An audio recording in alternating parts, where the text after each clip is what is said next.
A graça e a paz do Senhor Jesus. Estamos iniciando mais um culto aqui online. Estamos retornando hoje aos cultos presenciais, né? Tanto lá na Igreja do Óleo quanto lá em Andradas. E vamos ter a celebração da Santa Ceia hoje. Mas também estamos gravando porque muitos irmãos ainda não estão podendo se reunir presencialmente com a gente. Esperamos que logo, logo a gente possa ter a presença de todos, né? A participação de toda a igreja conosco. Ainda estamos limitados aí a 30% da capacidade, de acordo com o decreto da prefeitura, mas a prefeitura essa semana autorizou a volta dos cultos presenciais, então nós retornamos hoje com a celebração da Santa Ceia. E nós vamos refletir hoje, né, falando em Santa Ceia, nós vamos ter também um tema relacionado e falando da riqueza, né, da graça do Senhor Jesus em nossas vidas. Vamos orar pedindo a direção do Senhor. Pai, abençoa-nos, ó Pai, nesse culto, nesse momento de reflexão na Tua Palavra, que a gente possa tirar um tempo realmente para ouvir a Tua Palavra, para meditar, para refletir e poder, ó Pai, ser alimentado pelo Senhor, ser consolado também, ser orientado na nossa vida de acordo com a Tua Palavra. Derrama a Tua bênção, a Tua graça sobre todos que estão nos ouvindo nesse momento e o Senhor esteja visitando a cada um, Tua bênção, com a Tua misericórdia. Em nome de Jesus que oramos. Amém. Nós vamos falar hoje sobre nosso modelo de doação, baseado em 2 Coríntios, capítulo 8, versículos de 8 a 15. Jesus é o nosso modelo, né? E Paulo vai mostrar por que nesse texto tão precioso, 2 Coríntios capítulo 8, versos de 8 a 15. Vamos ler então esse texto. Não vos falo na forma de mandamento, mas para provar pela diligência de outros a sinceridade do vosso amor. Pois conheceis a graça de nosso Senhor Jesus Cristo, que sendo rico se fez pobre por amor de vós, para que pela sua pobreza vos tornasseis ricos. E nisto dou minha opinião, pois a vós outros que desde o ano passado principiastes não só a prática, mas também o querer, convém isto: completai agora a obra começada, para que assim como revelaste prontidão no querer, assim a leveis a termo segundo as vossas posses. Porque se a boa vontade será aceita conforme o que o homem tem, e não segundo o que ele não tem. Porque não é para que os outros tenham alívio e vós sobrecarga, mas para que haja igualdade. Suprindo vossa abundância no presente a falta daqueles, de modo que a abundância daqueles venha a suprir a vossa falta, e assim haja igualdade. Como está escrito: o que muito colheu não teve demais, e o que pouco não teve falta. Nesse texto, eu quero destacar aqui o versículo 9, né? Todo o texto é importante, nós vamos comentar sobre ele, mas eu quero dar um destaque aqui para o nosso tema, que é o nosso modelo de doação, que é Jesus, que eu tirei do versículo 9. Pois conheceis a graça de nosso Senhor Jesus Cristo, que sendo rico se fez pobre por amor de vós, para que pela sua pobreza vos tornasseis ricos. Segundo Coríntios 8, 9. Nós estamos celebrando a ceia hoje, não só na nossa igreja, eu acredito que na maioria das igrejas tem esse costume de celebrar a ceia no primeiro domingo. Mesmo sendo um rito, né, mesmo sendo algo que a gente está tão acostumado com ele, é importante que nós nos lembremos, né, por isso que é em memória de mim, que Jesus diz, para que nós possamos ser lembrados do significado da ceia, né? Para que através dessa celebração, desse meio que Jesus deixou para nós, nós possamos ser abençoados mais ricamente, mais profundamente. Então, a ceia jamais deve ser celebrada como uma obrigação ou como algo assim sem que a gente possa meditar e nos aprofundar no seu significado, né? Não pode ser feito no automático, né? Nós temos que estar conscientes, voltar realmente os nossos olhos, o nosso coração para aquilo que estamos celebrando e entender mais completamente e mais profundamente o seu significado. Por isso, Paulo escreve esse texto em Coríntios, agradecendo a igreja lá de Corinto, da Macedônia, os irmãos ali daquela região, que levantaram uma oferta para os irmãos de Jerusalém. Os irmãos de Jerusalém estavam passando fome, houve um período de fome lá em Jerusalém. Paulo, então, faz uma campanha, né, levanta uma oferta para ser enviada àqueles irmãos que estavam necessitados. Não que o pessoal de Corinto fosse rico, né? A Bíblia não fala isso. A questão também nem é isso, nem é quantidade ou riqueza. A questão que Paulo está mais preocupado é que eles pudessem contribuir, pudessem ofertar, pudessem participar daquele momento ajudando aqueles irmãos de Jerusalém. Por isso ele diz aí nesse texto que nós vemos, se há boa vontade, vai ser aceita conforme o que o homem tem, não conforme o que ele não tem. Paulo diz, não precisa fazer nenhum sacrifício, você vai dar aquilo que você tem. Ou seja, você não pode dar aquilo que você não tem. A gente vê muito hoje na televisão essas campanhas aí, pedindo às pessoas para vender a sua casa e dar para a igreja, fazer um empréstimo, um financiamento e doar para a igreja, ou fazendo um apelo para que a pessoa dê aquilo que ela não pode dar, né? Vai vender a sua casa, vai morar onde? Vai viver de aluguel, vai comprar outra casa? Às vezes a casa já pertence à família, né? Há tantos anos. Então, Paulo não está exigindo esse tipo de sacrifício. Paulo está dizendo, contribuem com aquilo que vocês podem contribuir. O importante é que o coração de vocês esteja nessa oferta.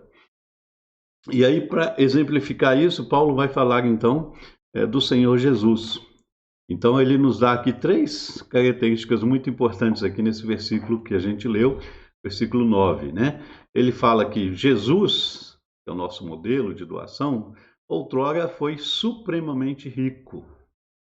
Paulo está dizendo que Jesus foi muito rico. A gente sempre conhece Jesus como aquela pessoa que não tinha nada, né? Ele mesmo disse que não tinha onde reclinar a cabeça, não tinha bens, e de fato ele ficou nos 3 anos do seu ministério mostrando que realmente não estava ali para possuir coisas, nem comprar, nem vender nada, e trabalhou a vida toda, até os 30 anos, como carpinteiro, de uma família humilde, né? Já nasceu numa manjedoura, porque não havia um lugar adequado para ele nascer, mas isso é a vida de Jesus, né? Durante o período em que ele se encarnou, se fez homem. Mas Paulo diz que ele foi extremamente rico no passado, ou seja, como Deus, Jesus possuía todas as coisas. Então, é isso que Paulo está dizendo. Esse Jesus não era um pobre coitado que não tinha nada. Pelo contrário, todas as coisas pertenciam a ele. Veja o que diz aqui em Ageu 2,8. Minha é a prata, meu é o ouro, diz o Senhor dos Exércitos. Excelso é o Senhor acima de todas as nações e a sua glória acima dos céus. E lá em Filipenses, Paulo vai dizer que o meu Deus, de acordo com as gloriosas riquezas que ele tem para nos oferecer por meio de Jesus Cristo, nos dará com ele todas essas coisas. Ou seja, Jesus era extremamente rico. Jesus no passado, na sua glória como Deus eterno, ele estava de posse de todas as coisas, do céu, da terra, de tudo que tem em cima da terra, debaixo da terra, todo o ouro do mundo, todas as nações, todas as riquezas pertencem a Deus. Provérbios que nós citamos aqui, Provérbios 8, 23 a 31, se você tiver sua Bíblia, depois você pode ler, fala dessa presença gloriosa de Jesus antes da fundação do mundo, né? Muitos dizem que esse é um texto messiânico. E Provérbios diz assim, desde a eternidade fui estabelecida desde o princípio, antes do começo da terra.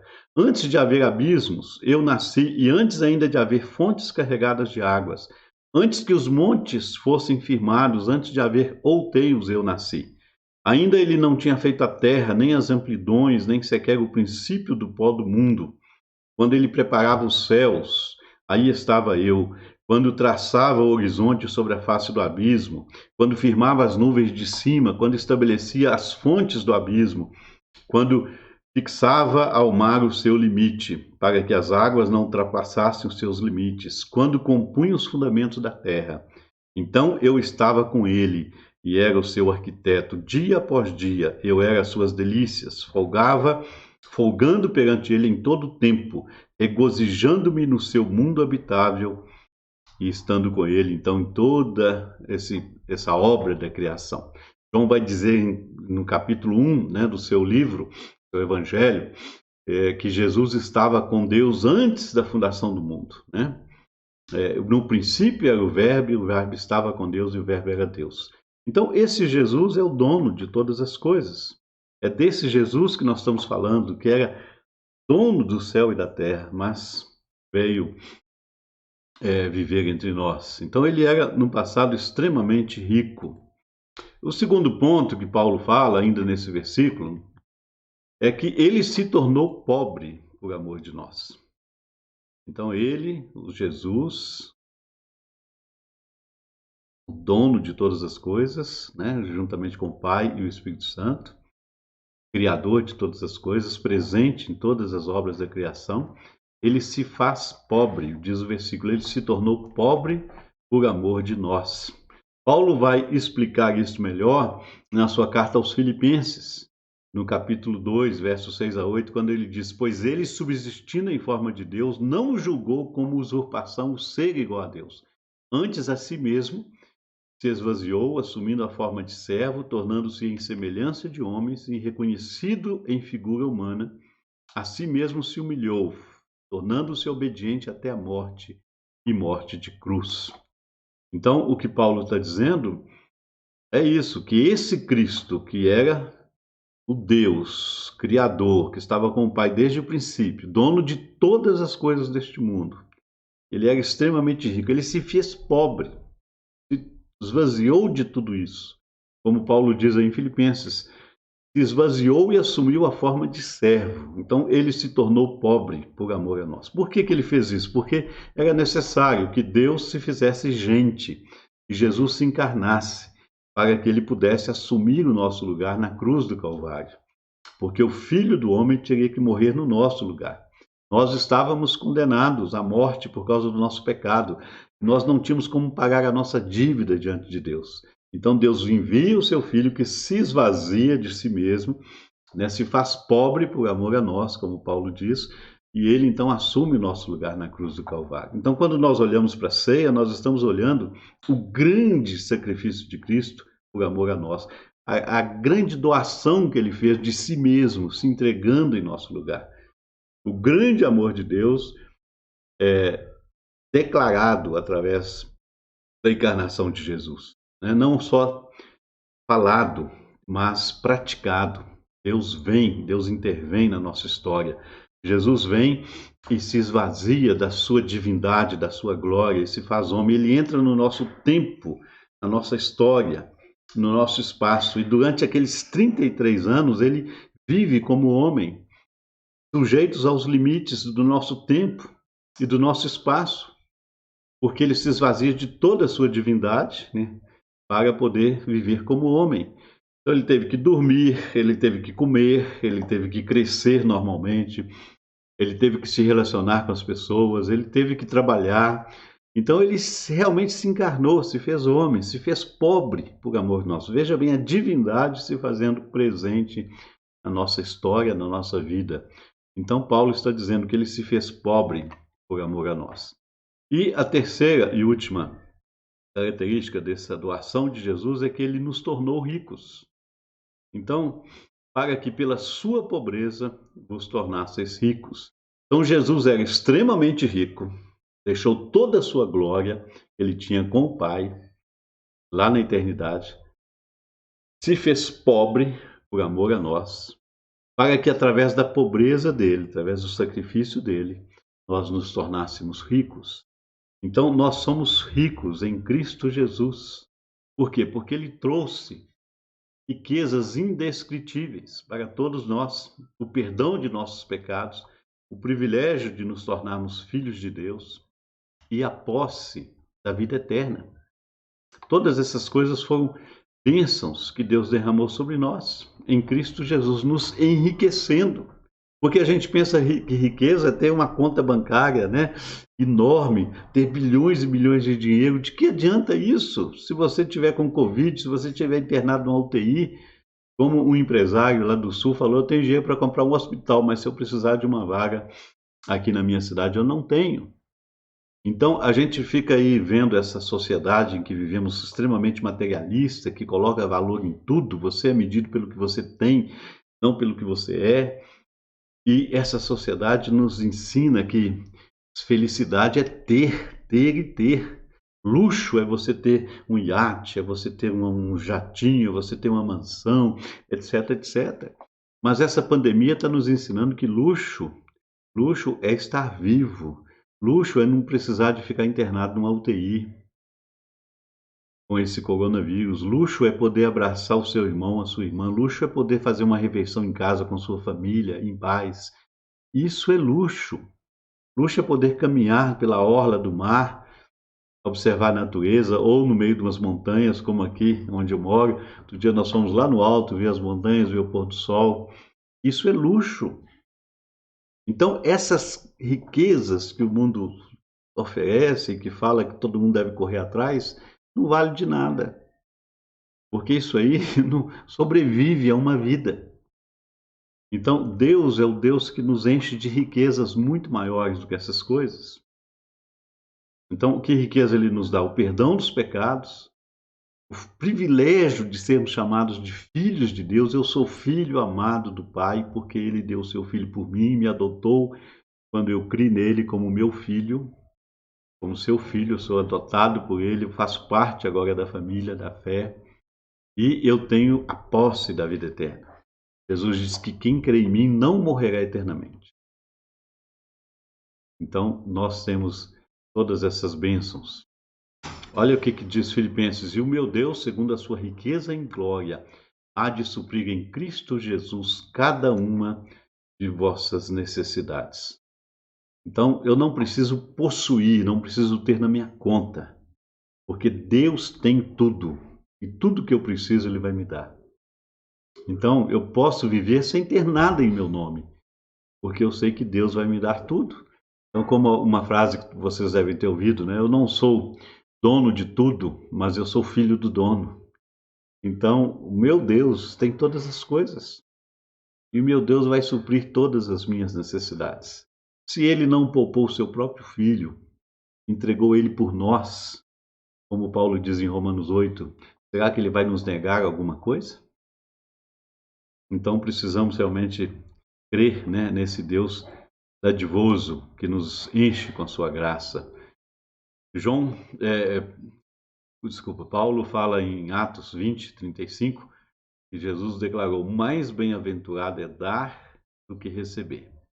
Não encontra essas palavras nos evangelhos, mas Paulo fala lá em Atos 20, conversando com os presbíteros de Éfeso. Paulo então fala que ele ouviu do Senhor Jesus essa palavra: mais bem-aventurado é dar que receber. Provavelmente Jesus falou isso para Paulo mesmo, e ele registrou, então Lucas registrou no livro de Atos, né? Mais bem-aventurado, mais feliz é aquele que pode dar do que aquele que recebe. Por quê? Porque se eu posso ter o privilégio de dar uma cesta básica, eu sou mais feliz porque eu não preciso. Eu tenho sobrando, então eu posso doar para alguém uma cesta básica. Agora, se eu tiver que pedir uma cesta básica, é sinal que eu estou passando por necessidade. Então, mais feliz eu sou se eu puder dar. Se eu puder dar um colchão, um agasalho, uma cesta básica, uma oferta, uma ajuda, né? Qualquer coisa, um abraço, um tempo de qualidade com uma pessoa que está precisando ser consolada, ou orientada, ou aconselhada. Então, mais bem-aventurado é dar que receber. Não que eu não precise, né? A gente sempre precisa. E quando eu precisar, eu sei que Deus vai suprir as minhas necessidades, vou confiar nele, mas é um privilégio poder dar. A gente tem que entender isso, né? A vida não é só receber, receber, pedir, pedir, pedir. A vida também é dar. A vida também é participar, né, da necessidade dos outros. Para a gente concluir, eu queria que você observasse o seguinte: só podemos dar na mesma medida que compreendemos o quanto Deus nos deu. Nós pregamos domingo passado, você deve ter assistido, né, e ouvido a mensagem sobre a parábola do credor incompassivo, né? Lá em Mateus 18, quando Jesus conta essa parábola e fala de um homem que devia uma grande quantia para um rei e não podia pagar, pede ao rei que tivesse misericórdia dele, o rei o perdoa. E aquele homem sai da presença do rei e encontra uma pessoa que devia uma quantia pequena para ele, 3 meses de trabalho, a pessoa pagaria para ele, e ele usa as mesmas palavras que ele usou diante do rei, dizendo que se ele fosse paciente ele pagaria tudo, e ele não quer. aquele homem não aceita e põe aquela pessoa na cadeia. Aí eles contam para o rei chama ele de volta e faz uma repreensão muito severa para ele. E o rei diz: eu te perdoei aquela dívida toda, você não podia ter perdoado esse seu conservo? Então, por que aquele homem não perdoou? Porque ele não compreendeu que tinha saído da presença do rei e tinha sido perdoado de uma dívida impossível dele pagar. Então, nós só podemos dar na medida em que compreendemos o quanto Deus nos deu. Se eu não entendo que eu fui perdoado por Deus, eu vou ficar orgulhoso, vou achar que eu não preciso de ninguém, que eu não devo nada a ninguém, porque nunca pedi nada para ninguém, né? Eu vou achar que eu sou autossuficiente. Então eu vou ter muita dificuldade em dar, em compreender o meu irmão, em aceitar, né, ele com suas falhas, seus erros, porque eu não vou entender isso. Agora, se eu entendo que eu fui perdoado, que Deus me perdoou uma dívida enorme, meu grande pecado, e as minhas imperfeições, meus pecados que me acompanham todos os dias, Deus tem sido misericordioso comigo todos os dias. Se eu compreendo isso, eu estou pronto a perdoar as pessoas ao meu redor, né? E na medida que eu tenho recebido de Deus, eu também tenho condição de dar. Segundo exemplo que Jesus dá é aquela mulher pecadora que ungiu seus pés quando ele estava na casa de um homem, né, da lei, o Simão, lá em Lucas 7. E aí aquele homem não compreende o que está acontecendo, fica até julgando a Jesus, dizendo que ele talvez não fosse um profeta. E Jesus conta para ele então uma história que duas pessoas uma devia uma grande quantidade para um senhor, o outro devia uma pequena quantidade, mas nenhum dos dois tinha como pagar. E Jesus então fala que o senhor perdoou os dois. E aí ele pergunta para Simão: qual daqueles servos que o amará mais? Aí ele responde: suponho que aquele que mais foi perdoado. E Jesus fala: você respondeu muito bem.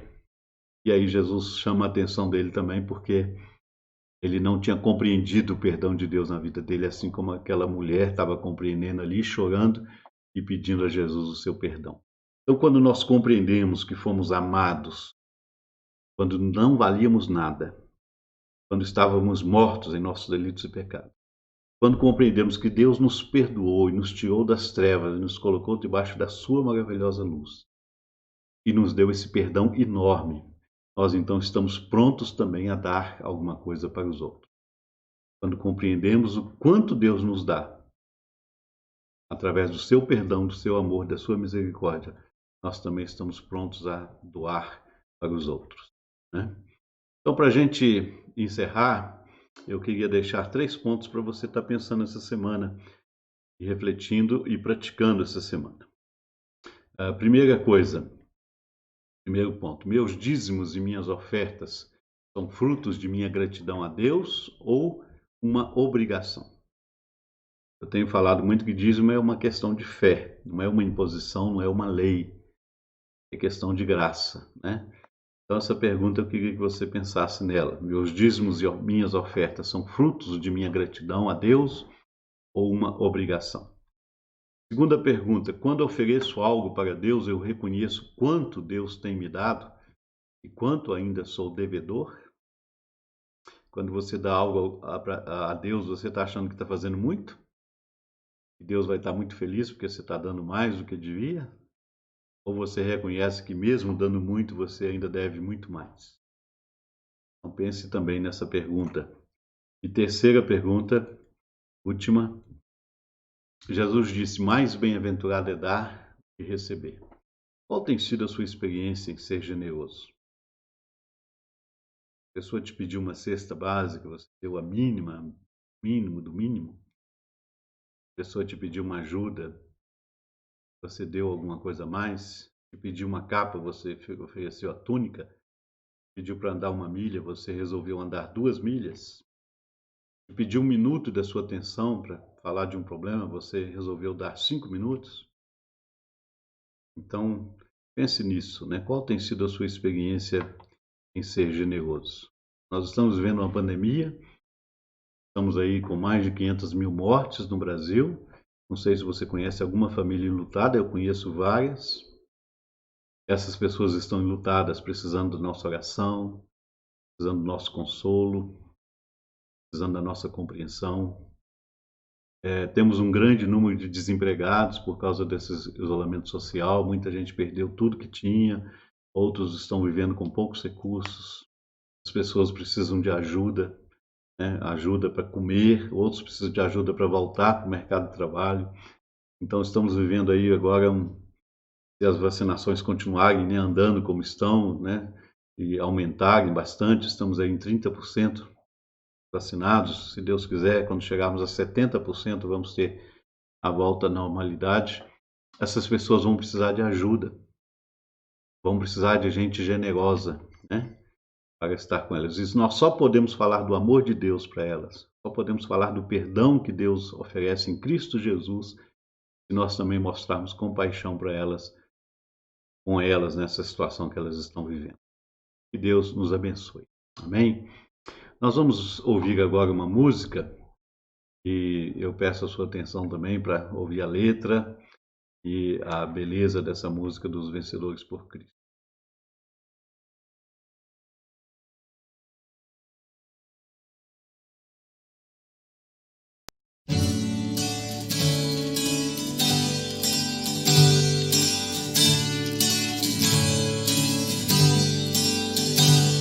De todas as tribos, povos e raças, muitos virão te louvar. De tantas culturas, línguas e nações, no tempo e no espaço, virão te adorar. Bendito seja sempre o Cordeiro, Filho de Deus, raiz de Davi. Bendito seja o seu santo nome, Cristo Jesus, presente aqui. La la la ya, la ya. Remidos comprados, grande multidão, muitos virão te louvar.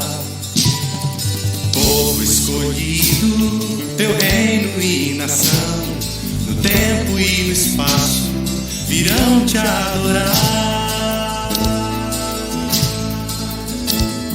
Bendito seja sempre o Cordeiro, Filho de Deus, raiz de Davi. Bendito seja o seu santo nome, Cristo Jesus, presente aqui.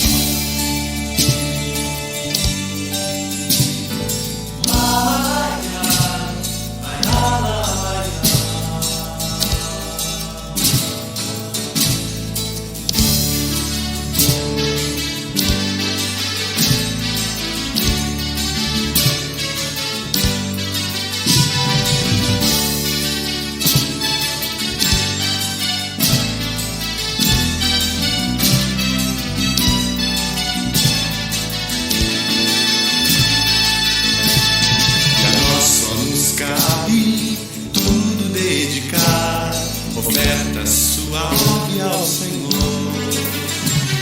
De dons e talentos queremos consagrar, e a vida no teu altar, pra teu louvor.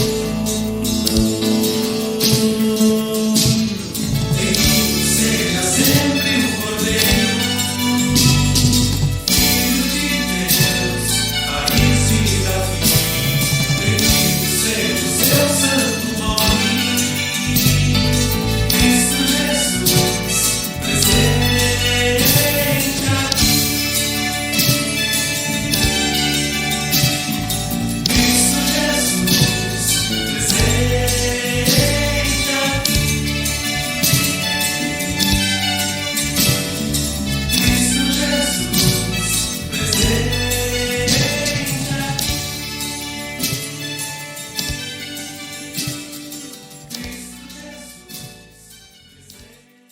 Amém. Essa música me lembra muito o que Paulo fala, né? Depois que Cristo se humilhou, se fez carne, habitou entre nós, morreu por nós e ressuscitou, Paulo diz lá em Filipenses 2, pois ele, pelo que também Deus o exaltou sobremaneira, e lhe deu o nome que está acima de todo nome, para que ao nome de Jesus se dobre todo joelho nos céus, na terra e debaixo da terra, e toda língua confesse que Jesus Cristo é Senhor, para a glória de Deus Pai. Amém? Um dia nós vamos nos encontrar com esse Jesus glorificado e vamos tomar a ceia com Ele lá nos céus, como Ele mesmo prometeu. Vamos orar e depois da oração, nós vamos receber a bênção apostólica. Nosso Deus e Pai, derrama a Tua graça sobre as nossas vidas, ó Pai, que a gente possa aprender o valor tão grande que o Senhor pagou para nos resgatar, para nos perdoar, para nos trazer vida em Cristo Jesus. Nós possamos entender, ó Pai, que assim como fomos amados e perdoados pelo Senhor, o Senhor também quer que a gente seja generoso para com o próximo, demonstrando esse mesmo amor que recebemos, porque só pode amar quem é amado. E nós somos extremamente amados pelo Senhor. Temos muito amor para dar e podemos, ó Pai, fazer diferença onde estamos, onde vivemos, vivendo da forma como o Senhor deseja que cada um viva, amando o seu próximo e amando o Senhor acima de todas as coisas. Abençoe, ó Pai, abençoe nosso país, que a gente possa sair logo dessa pandemia, que as vacinações continuem, cada dia maior quantidade, cada dia mais pessoas sendo vacinadas, cada dia mais pessoas sendo imunizadas, para que a gente possa realmente superar essa contaminação tão grande que tem atingido o nosso país. A tua bênção, a tua graça, em nome de Jesus. Amém. O Senhor esteja ao teu lado, como teu grande amigo e companheiro de jornada. O Senhor esteja acima de ti, velando por ti e te abençoando. O Senhor esteja abaixo de ti, calçando os teus pés, firmando os teus passos. O Senhor esteja às tuas costas, guardando-te de todo mal e defendendo-te de pessoas desleais. O Senhor esteja à tua frente como luz que ilumina a tua caminhada. O Senhor esteja dentro de ti, dando-te força, coragem, fé e vontade de viver. O Senhor esteja ao teu redor, envolvendo-te completamente com seu amor. Em nome do Pai, do Filho e do Espírito Santo. Amém. Que Deus te abençoe, que você tenha uma semana abençoada na presença do Senhor. Deus seja com todos.